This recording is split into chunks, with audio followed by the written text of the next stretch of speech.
വെറും 30% മാത്രം കണ്ട ഒരു സിനിമയെക്കുറിച്ചാണ് ഞാൻ അഭിപ്രായം പറയുന്നത്. പക്ഷേ ഈ 30% തന്നെ ഞാൻ വളരെയധികം സാറ്റിസ്ഫൈഡ് ആണ് കേട്ടോ. അപ്പോൾ ആ ബാക്കിയും കൂടി കാണാൻ പറ്റിയിരുന്നെങ്കിൽ എന്ന് സത്യം പറഞ്ഞാൽ എനിക്ക് ആഗ്രഹമുണ്ട്.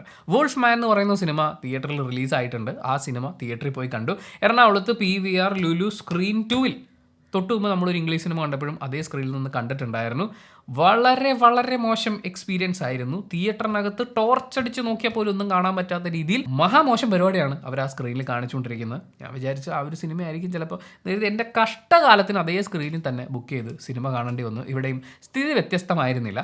ഈ ഇരുട്ടുള്ള സിനിമ, ഡാർക്കായിട്ടുള്ള ഒരു സിനിമ കുറച്ച് ഡള്ളായിട്ടൊക്കെ തന്നെ ഇരിക്കും. നമുക്കതൊക്കെ മനസ്സിലാക്കാനുള്ള ശേഷിയൊക്കെ ഉണ്ട്. പക്ഷേ ഒരു ആർട്ടിസ്റ്റിൻ്റെ അവരുടെ മുഖത്ത് ക്ലോസപ്പ് ഒക്കെ വെച്ച് അവരുടെ എക്സ്പ്രഷൻസ് മാക്സിമം ക്യാപ്ചർ ചെയ്ത് അത് അവതരിപ്പിക്കുകയാണെന്ന് നമ്മൾ മനസ്സിലാക്കുന്ന ഒരു സീനിൽ അയാളുടെ കണ്ണ് പോലും കൂറ്റാക്കൂറ്റി ഇരുട്ടത്തിരിക്കുന്ന ഒരു സീൻ നിങ്ങൾ ആലോചിച്ച് നോക്കി.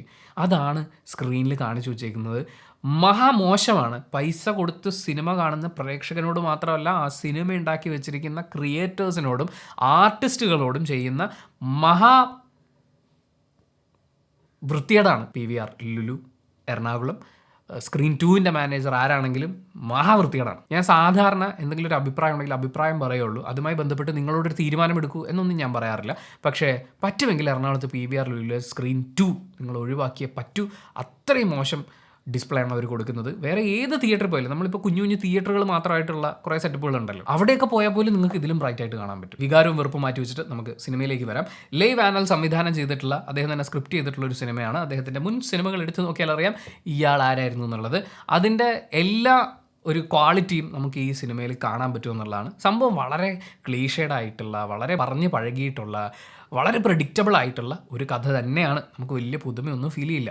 പക്ഷേ ആ സാധനത്തിന് പോലും കുറേ കൂടി ഇൻട്രസ്റ്റിംഗ് ആയി അവതരിപ്പിക്കാൻ പറ്റുന്നു എന്നുള്ളത്. അതായത് ഇത്തരം സിനിമകൾ ഞാനും കുറേ കണ്ടിട്ടുള്ളതാണ്. പക്ഷേ ഇതൊക്കെ കണ്ടതിന് ശേഷവും ഈ സിനിമ കാണുമ്പോൾ എനിക്കൊരു മോശം സിനിമ കാണുന്ന പോലത്തെ ഒരു ഫീലില്ല.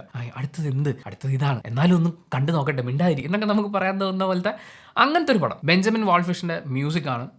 മ്യൂസിക് അടിപൊളിയാണ്. അതിൻ്റെ ഓരോ സ്കോർ, ഓരോ സാധനങ്ങളൊക്കെ കയറി വരുന്നത്. പിന്നെ അവർ ആ സൗണ്ടിൽ കളിച്ചിട്ടുള്ള കുറേ പരിപാടികളുണ്ട്. സൗണ്ടിന് വളരെ ഇമ്പോർട്ടൻസ് ഉള്ളൊരു സിനിമയാണ്. അതുപോലെ തന്നെ വിഷ്വലിനും വളരെ ഇമ്പോർട്ടൻസ് ഉള്ളൊരു സിനിമയാണെന്ന് ഈ 30% കണ്ടപ്പോൾ തന്നെ എനിക്ക് ഫീൽ ചെയ്തു. കാരണം അങ്ങനെ പേടിപ്പിക്കുന്ന കുറേ എലമെൻറ്റുകളൊക്കെ ഉണ്ട്. അത് നല്ലൊരു സ്ക്രീനിൽ എൻജോയ് ചെയ്യാൻ പറ്റുകയാണെങ്കിൽ എൻജോയ് ചെയ്യുക. ആൻഡ് ഈ പറയുന്ന ടെക്നിക്കലി സംഭവം രസമാണ്, അല്ലെങ്കിൽ സംവിധായകൻ അത് വൃത്തിയെടുക്കാനുള്ള ശ്രമങ്ങൾ നടത്തിയിട്ടുണ്ടെന്ന് പറയുമ്പോഴും സിനിമ വളരെയധികം പറഞ്ഞ് പഴകിയ ഒരു കഥയും പ്രെഡിക്റ്റബിൾ ആയിട്ടുള്ള ഒരു ലൈനിലുമാണ് പോകുന്നത്.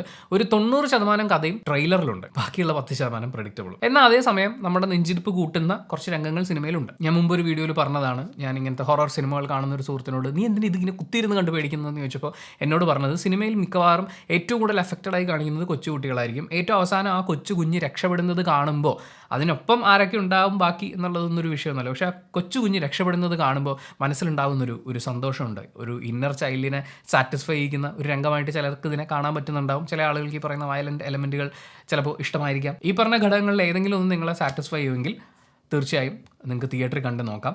പക്ഷേ ഒരു തിയേറ്റർ മസ്റ്റ് വാച്ച് ഡിമാൻഡ് ചെയ്യുന്ന സിനിമയാണോ, ആ രീതിയിൽ സജസ്റ്റ് ചെയ്യാൻ തോന്നുന്നുണ്ടോ എന്ന് ചോദിച്ചു കഴിഞ്ഞാൽ സത്യം പറഞ്ഞാൽ ഇല്ല. കാരണം ഇത്തരം സിനിമകൾ ഇടയ്ക്കിടയ്ക്കൊക്കെ ഇറങ്ങാറുള്ളതാണ്. ഏതാണ്ട് ഇതുപോലെയൊക്കെ തന്നെയാണ്. മോശം അനുഭവമല്ല, അത്രേ ഉള്ളൂ. അപ്പോൾ അതാണ് എൻ്റെ അഭിപ്രായം. പക്ഷേ ഈ സിനിമ തിയേറ്ററിൽ കണ്ട ഒരാളാണ് നിങ്ങളെങ്കിൽ നിങ്ങൾക്ക് വ്യത്യസ്തമായ അഭിപ്രായങ്ങൾ ഉണ്ടായേക്കാം. അത് കമൻറ്റ് ബോക്സിൽ രേഖപ്പെടുത്തുക. And thank you so much for watching this video. Video ഇഷ്ടപ്പെട്ടാൽ ലൈക്ക് ചെയ്യുക, കമൻറ്റ് ചെയ്യുക, ഷെയർ ചെയ്യുക, സബ്സ്ക്രൈബ് ചെയ്യുന്ന കാര്യം പരിഗണിക്കുക.